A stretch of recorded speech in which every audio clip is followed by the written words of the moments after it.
This is how you share your games on PS4. Thanks.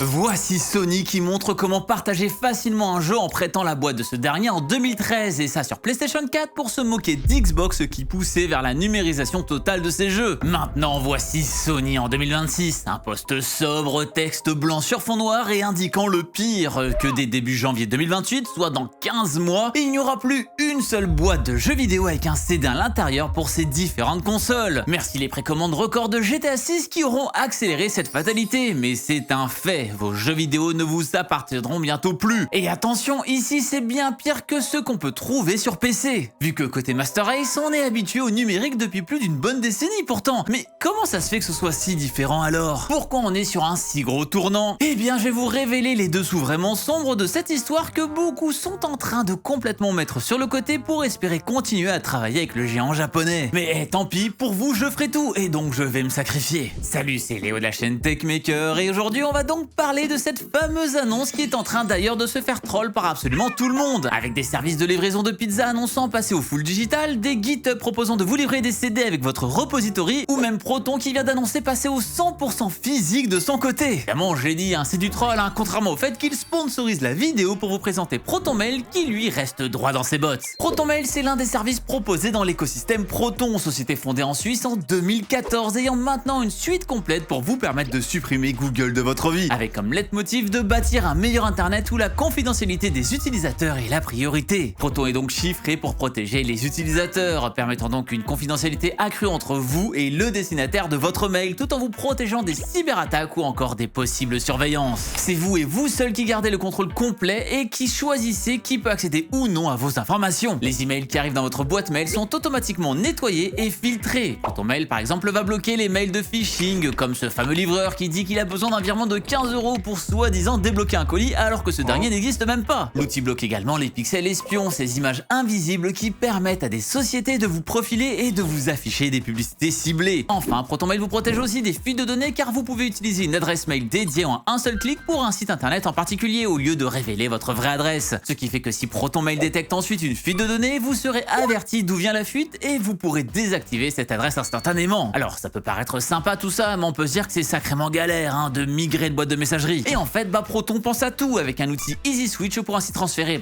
vos mails, mais aussi vos calendriers ainsi que vos contacts de plein d'autres services de mail en quelques clics. Alors téléchargez gratuitement ProtonMail avec le lien qui se trouve directement en description. Et clairement, c'est le moment de faire ce changement pour vous. Surtout que là, c'est un changement que vous avez voulu, contrairement à Sony qui veut vous forcer à passer à du full digital dès 2028. Et désolé de vous le dire, mais ça fait très longtemps qu'ils essaient. Sauf qu'ils se sont rendus compte que les gens étaient enfin prêts à franchir cette étape, pour pas dire qu'ils sont enfin assez bêtes. Car en effet, l'envie de passer à des consoles 100% numériques, elle ne date clairement pas de l'époque PlayStation 5 et de sa Digital Edition, qui d'ailleurs, je le précise, comme à chaque fois, on le traduit normalement en édition numérique, pas en édition digitale en France. Oui, arrêtez de dire ce mot, je vous en supplie, c'est un faux pote et il ne faut pas le traduire, car littéralement, ça voudrait juste dire PlayStation 5 version doigt si vous faites la traduction littérale. Ouais, petit reminder, mais bon, j'en profite, Mais oui, cette envie de vouloir vous enlever vos disques, elle date de l'époque des UMD, avec la PSP, cette fameuse première console portable qui était un énorme carton pour Sony avec 82 millions de ventes au total. On oublie souvent qu'elle a eu une petite sœur, la fameuse PSP Go que beaucoup ont oublié, et pour cause, car c'était franchement naze. Sorti en 2009, le but était d'avoir une console complètement dématérialisée, donc sans possibilité d'y ajouter les fameux UMD. Et à l'époque,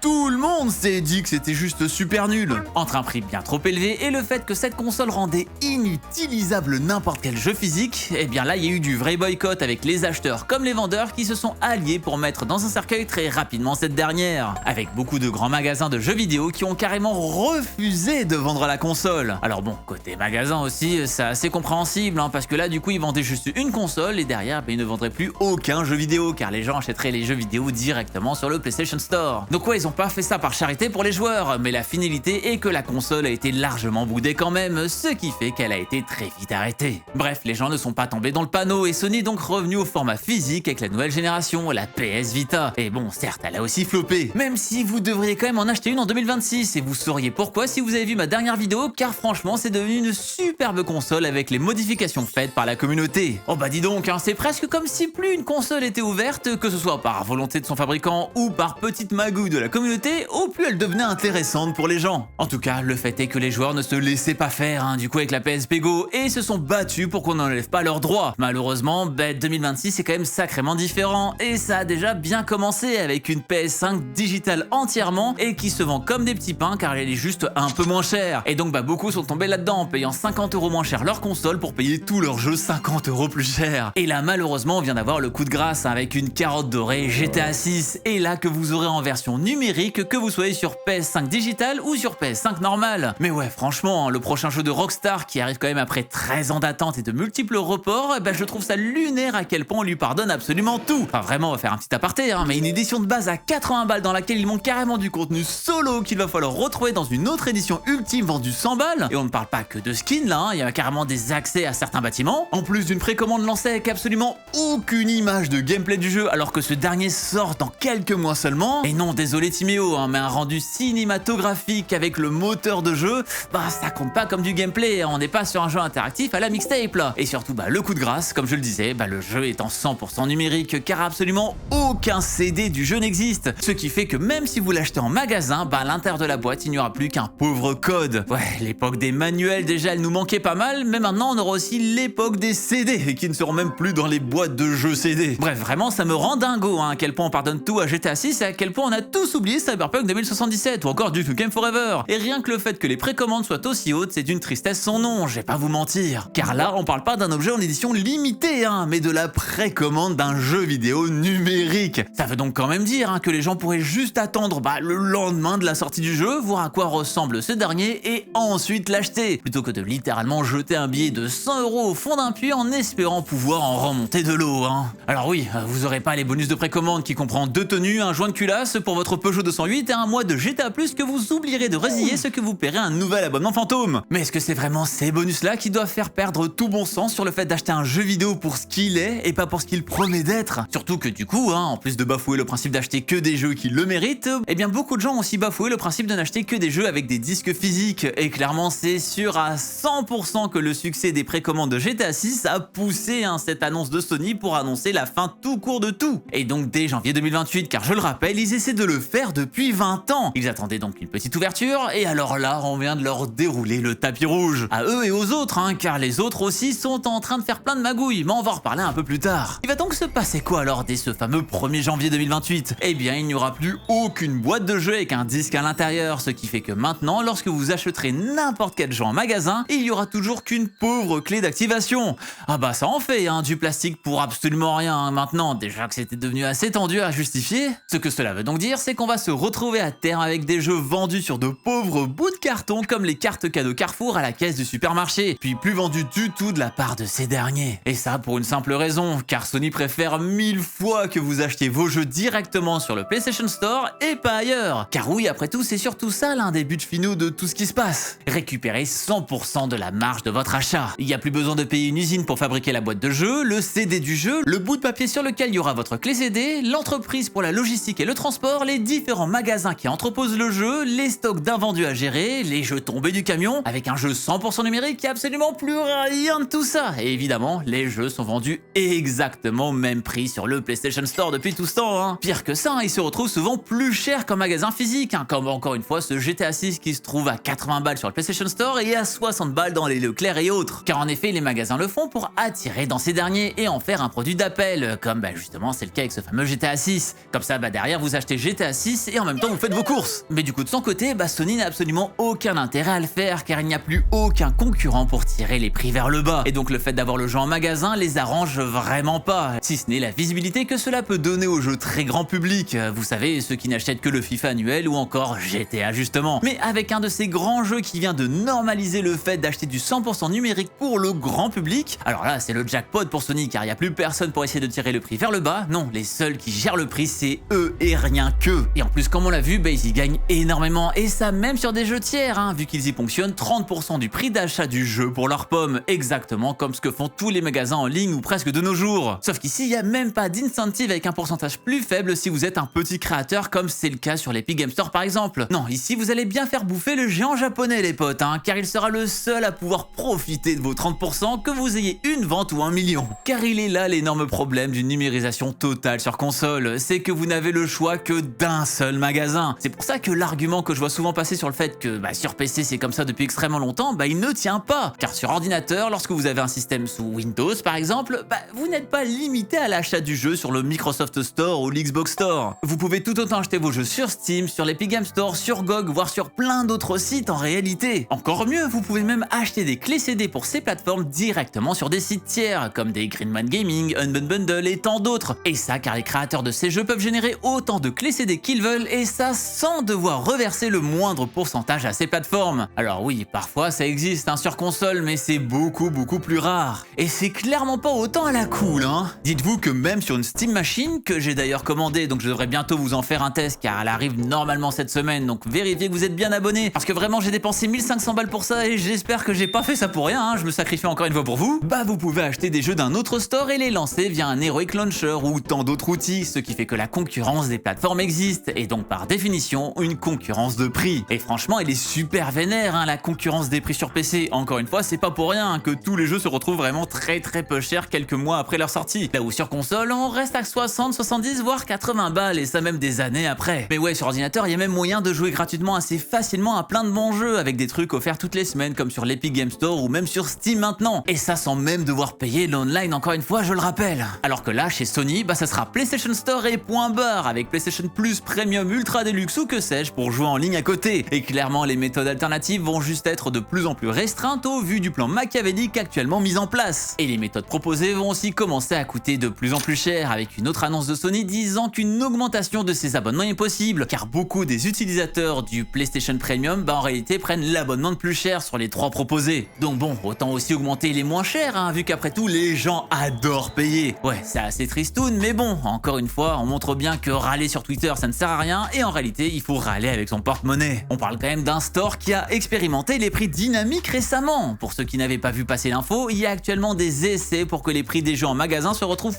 personnalisés par rapport à plein de facteurs. Par exemple, est-ce que ça fait longtemps que vous n'avez pas lancé votre PlayStation 5? Eh bien paf, il y a certains jeux qui seront moins chers. Ouais, c'est un peu comme Uber qui essaie de vous remettre à la livraison chez vous, hein. Mais bon, avec un tel système, c'est le début de la fin car on peut aller beaucoup plus loin. Imaginez, peut-être que si ce dernier voit qu'il est 20h et que vous décidez de jouer à un jeu avec votre dulciné, eh bien paf, il y aura plus 25% sur le prix des jeux en coopération locale. Franchement, ça pourrait paraître absurde un tel truc, mais encore une fois, est-ce que vous auriez imaginé un monde où Sony annonce la fin des CD? Et bon si ça marche ce genre de truc, ils ne vont clairement pas se priver. Bref, il y a un milliard de problèmes qu'on n'a même pas effleurés, comme le fait que cela veut dire bye bye pour le marché de l'occasion, vu que plus aucun jeu ne sera revendable. Et donc cela risque de tirer les prix vers le haut car plus rien ne perdra en valeur sauf si Sony le décide. Ou encore bye bye aux magasins de jeux vidéo, déjà en grande difficulté en France, où Micromania est par exemple dans une très mauvaise passe, et qui actuellement cherche toujours un repreneur. Ce qui fait que la passion du gaming et des jeux un peu différents risque de disparaître au profit de jeux très grand public et des jeux services. Bref, tous les trucs qui sont pensés pour maximiser le profit et contrôler ce que vous avez là-dedans. Et donc on peut aussi dire bye bye à plein d'œuvres vidéoludiques qui du coup ne seront pas du tout préservées en physique vu que cela n'existera plus. Ce qui fait qu'on risque d'avoir un patrimoine du jeu vidéo qui va se désintégrer de toutes parts. Chose sur laquelle il y a actuellement un énorme combat actuellement au Parlement européen avec la pétition Stop Killing Games dont j'avais pu vous parler il y a quelques mois. Combat qui semble d'ailleurs plutôt en voie d'être perdu, et ça à cause de réunions en secret avec des acteurs du jeu vidéo comme Ubisoft qui font tout pour qu'on aille se faire voir. Et encore une fois avec tout ça, on voit que les réglementations fonctionnent vachement bien et ne sont pas du tout détournées dans tous les sens. Et c'est ça d'ailleurs qui est aussi un peu triste dont on peut parler, car on parle énormément d'abus de position dominante comme chez Apple ou Google par exemple, où on a mis en place un DMA pour le Digital Market Act, ce qui fait qu'on les force à s'ouvrir le plus possible en proposant justement des magasins alternatifs ou encore l'ouverture de l'index sémantique, ce qui est un petit peu plus tendu. Pareil, j'en ai fait une vidéo récente que vous pouvez regarder en fiche en haut à droite si vous voulez avoir plus de détails de pourquoi les prochains iPhones pourraient ne plus sortir en France à cause de ça. Mais là, si on cherche des abus de position dominante, je pense qu'on en a un qui brille de 1000 mille feux devant nos yeux, car j'en vois pas un plus important que celui-là qui arrive. Ici, encore une fois, si cette destruction de vendeurs tiers de logiciels sur PlayStation n'est pas arrêtée, ou alors si on ne permet pas à d'autres magasins de jeux vidéo d'ouvrir un store sur PlayStation, et par exemple d'avoir Steam directement sur sa PS5, je vous le dis sincèrement, vous vous tirez une balle dans le pied de zinzin en achetant une console de chez Sony. Et vous aurez toujours une épée de Damoclès au-dessus de la tête. Et attention, cette épée, elle est ultra de luxe aussi. Car là, vous serez leur pantin. Ils pourront vous forcer à jouer aux jeux qu'ils veulent et pas à d'autres, entre le dynamic pricing qui va orienter vos choix, mais aussi avec un catalogue qu'ils peuvent contrôler à leur guise complètement. Car ils peuvent aussi retirer carrément des jeux. Et ça, que vous les ayez achetés ou non. Sony est justement assez tristement connu pour retirer des films de ses plateformes. Et ça, pour différentes raisons, comme celle des droits d'auteur. C'est d'ailleurs arrivé récemment avec 500 films qui viennent d'être retirés du catalogue et qui ne sont plus du tout accessibles maintenant, et ça même si vous les aviez achetés. C'est quand même du pur délire. Ils sont d'ailleurs aussi connus pour bloquer entièrement des jeux dans certains pays ou plateformes où ils ne peuvent pas proposer leur service de paiement partout, comme c'était le cas pour Helldivers 2 et là encore plus récemment pour Marvel Token. Pour Helldivers, ça a été retiré car les gens ont suffisamment râlé et ont défoncé les notes du jeu suite à ça, mais pas sûr que pour le second il se passe quoi que ce soit, et ce dernier sera sûrement retiré ad vitam aeternam dans ces pays. Et attention, le fait de retirer des jeux, ça existe aussi ailleurs, comme sur un Steam par exemple, pour des questions de droits d'auteur encore une fois. Mais quand ça arrive, si vous aviez le jeu avant, vous aurez toujours accès à ce dernier après, comme c'était le cas pour les Poker Night at the Inventory. Après tout, ils se permettent de faire fermer complètement des stores entiers, comme c'est le cas pour la PlayStation 3 et la PlayStation Vita, avec une annonce d'ailleurs de fermeture le même jour que l'annonce de la fin des disques.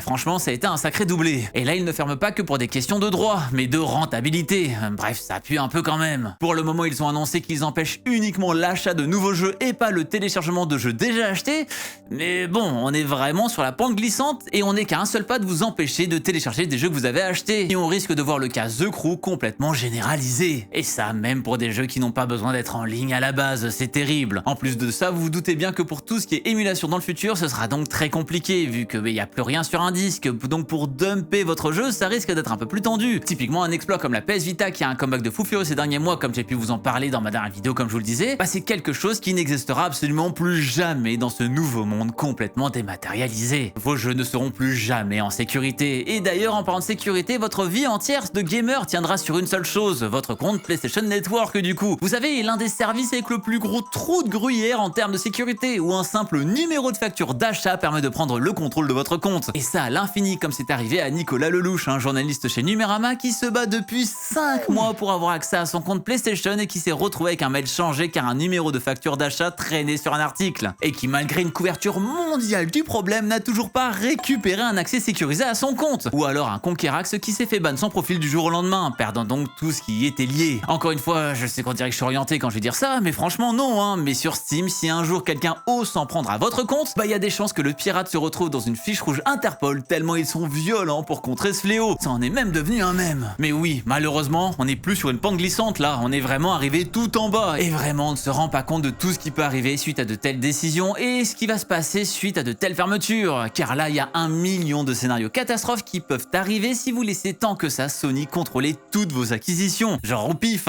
hop, on interdit les réseaux sociaux et les services numériques aux moins de 15 ans, comme ça arrive d'ailleurs en France le 1er septembre prochain, sans dans moins de 2 mois. Attendez, vous avez osé parler dans le chat d'un jeu en ligne qui est pourtant déconseillé aux moins de 18 ans? Eh bien paf, on vous enlève l'accès à tous vos jeux vidéo qui seront forcément liés à votre compte PlayStation Network. Encore une fois, ça paraît lunaire aujourd'hui, mais franchement, je serais prêt à parier une pièce que c'est quelque chose qui pourrait être proposé dans les années qui viennent. Le jeu vidéo risque de complètement se transformer avec une telle action de leur part. Et là, on parle de Sony, mais c'est pas les seuls concernés d'ailleurs. On a évidemment Nintendo avec ses Game Key Cards qu'on avait déjà évoqué pour ne pas laisser la possibilité de savoir ce qui se passe sur les cartouches, mais on a aussi Xbox qui teste actuellement un système pour transformer vos jeux physiques en version numérique, ce qui est aussi un tout autre délire, on va pas se mentir. Mais bon, au vu de l'état cadavérique d'Xbox en ce moment, on va pas trop taper sur l'ambulance. Mais avec tout ça, le jeu vidéo risque de devenir qu'un amas de jeux services avec une telle inaction de la part des joueurs. Car là, je suis désolé, mais la plupart des gens ne font absolument rien, et c'est sincèrement le moment ou jamais pour protester contre ce qui se passe. Par exemple, en résiliant votre précommande de GTA 6, qui est clairement le point de bascule qui a créé cette annonce aussi rapidement. Ou encore d'annuler votre PlayStation Premium que vous payez tous les mois alors que vous lancez votre PlayStation tous les 3 mois. Encore une fois, je suis sûr et certain que pour plein de gens, c'est un abonnement fantôme, comme pour le Game Pass ou le Nintendo Switch Online d'ailleurs. Et qui ensemble ont tous normalisé l'hérésie de devoir payer tous les mois pour juste jouer en ligne. Encore une fois, il y a 15 ans, on aurait trouvé ça délirant et aujourd'hui, c'est normal. Mais ouais, avec tout ça, c'est extrêmement important de faire connaître reconnaître un maximum cette situation actuellement terrible, que ce soit en parlant autour de vous ou même en partageant cette vidéo pour avoir justement tous les détails, pour que les gens comprennent que ce qui se passe,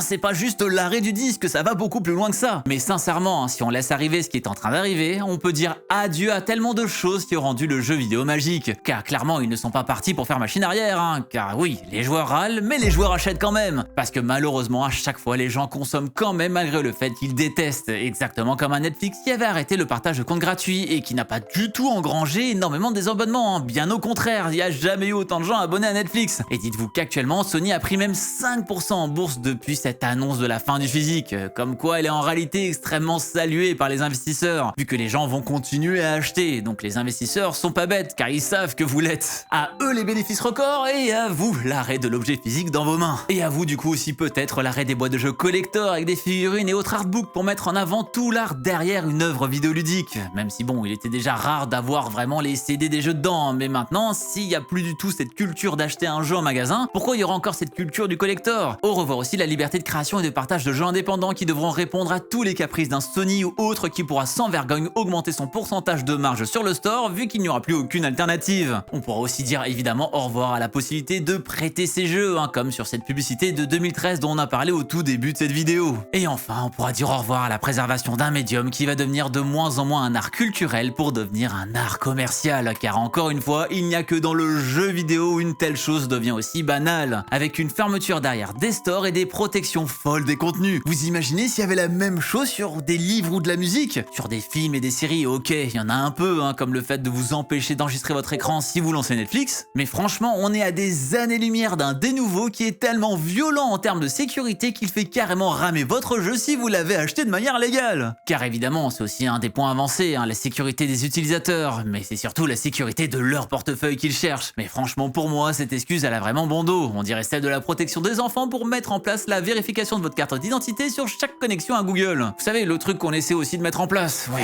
je vais essayer d'en parler, même si j'ai l'impression que c'est un peu compliqué. Mais oui, clairement, je le répète, levez-vous contre ça. Et surtout, c'est encore le moment de se réveiller et de passer complètement dans le monde du gaming PC, voire même le monde du gaming PC sur Android avec votre téléphone grâce à Game Native. Mais surtout de se rendre compte de tout ça et d'arrêter d'être d'énormes vaches à lait en échange de soi-disant avantages. Encore une fois, je sais, je vais parler de lui, mais GTA 6, il sortira un an avant sur console, ce qui retarde sa sortie en novembre 2027 sur Steam et consorts. Mais est-ce qu'un an d'un jeu sur lequel on n'a toujours pas vu de gameplay vaut vraiment toutes vos libertés? Car encore une fois, si les gens arrêtaient de promouvoir ce genre de pratique en refusant d'acheter dans ces conditions-là, il y aurait aucun monde où GTA 6 sortirait un an après sur PC. Mais ils savent très bien que les gens qui achètent sur console seront bien plus dociles à acheter tout et n'importe quoi derrière. Et donc évidemment, ils en profitent allègrement. Maintenant, jusqu'où ça ira? Là, c'est à vous de le décider. Pour le moment, on va pas se mentir, les gens ils ont accepté quand même pas mal de choses. Le online payant, les jeux solo et connexion permanente obligatoire, les DLC à outrance dès la sortie du jeu, ou bien même encore une fois la précommande d'un jeu alors qu'il n'y a aucun gameplay dessus. Encore une fois, il y a quelques années, personne n'aurait acheté ce truc et on aurait juste tout le monde qui aurait spammé l'image de Remember, Don't Pre-Order. Ouais, vraiment, le cas GTA 6 me fascine, je peux même plus dire qu'on vit dans une saucisse là, c'est carrément qu'on vit dans une andouillette de 3 quintuple A. Mais vous alors, est-ce que c'est ça qui va vous faire quitter le monde des consoles de jeux vidéo traditionnels? Ou alors c'est bon, vous avez acheté un 67e pot de vaseline? Franchement, j'espère que ce sera le déclic pour beaucoup d'entre vous. Et si ça l'est, je vous ai fait une vidéo sur mes meilleures astuces pour pouvoir acheter un PC gaming le moins cher possible malgré le prix actuel de certains composants. Ça devrait même vous faire économiser des centaines d'euros. Et vraiment, elle a déjà sauvé pas mal d'entre vous dans ce bas monde où il est plus dur de trouver 8 Go de mémoire vive qu'un appartement à Paris. Je vous laisse donc regarder cette vidéo en cliquant juste à côté de moi. Et d'ici la prochaine fois qu'on se voit, n'arrêtez jamais d'apprendre. Salut!